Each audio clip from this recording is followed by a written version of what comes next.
Let me now share about what we know about this novel coronavirus. This virus comes from the family of coronavirus, which includes other viruses such as MERS and SARS, as well as the milder variants causing common cold. The medical consensus at this moment is that the novel coronavirus is more transmissible, but appears less deadly than SARS. Evidence suggests that the rate of human-to-human transmission of this virus appears to be higher than that of SARS. For now, the evidence also suggests that transmission is mostly via droplets. What this means is that the virus is carried within droplets emitted from an infected person over a short distance, such as when a person coughs or sneezes. If these droplets come into contact with the eyes, nose or mouth of an individual, directly or indirectly through hands that have come into contact with these droplets, the individual may become infected. To clarify, there is no evidence currently to suggest that the virus is airborne. There are other viruses, such as the chickenpox, which can easily be transported via air currents, and do not require droplets to contact the eyes or nose. The novel coronavirus is not in this category of viruses. The novel coronavirus could also transmit through surface contact. Let me explain.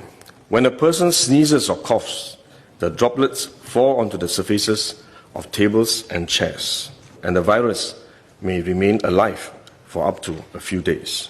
When someone else touches the surfaces of these tables and chairs, the virus can be transferred to his hands, and if he then rubs his eyes or nose without washing his hands, he may become infected. So we should wash our hands. This is also why we only quarantine the close contacts of confirmed cases. For more transient contacts, such as individuals that the confirmed cases may have walked past in malls or hotels, the risk of transmission is low.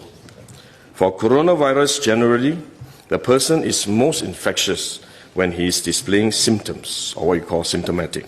And this is likely to be the case for the novel coronavirus as well. There is evidence of limited spread from a person without symptoms during the incubation period.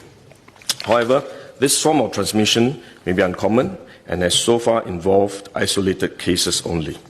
At this point, the evidence still points towards higher transmissibility when the person is displaying symptoms.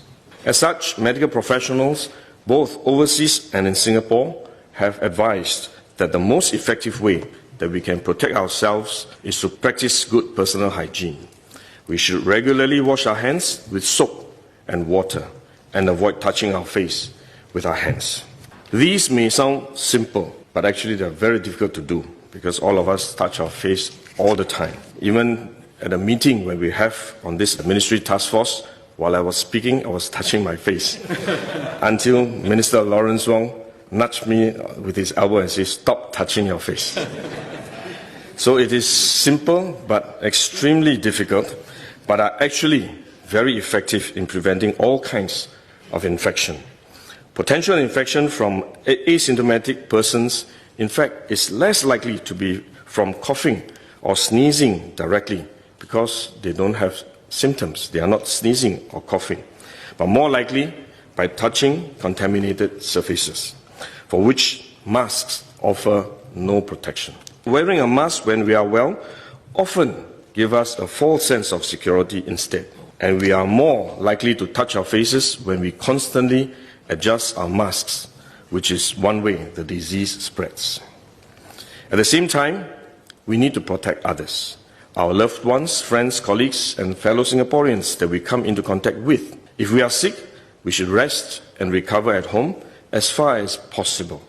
If we do need to go out to see a doctor, for example, we should wear a surgical mask to protect others.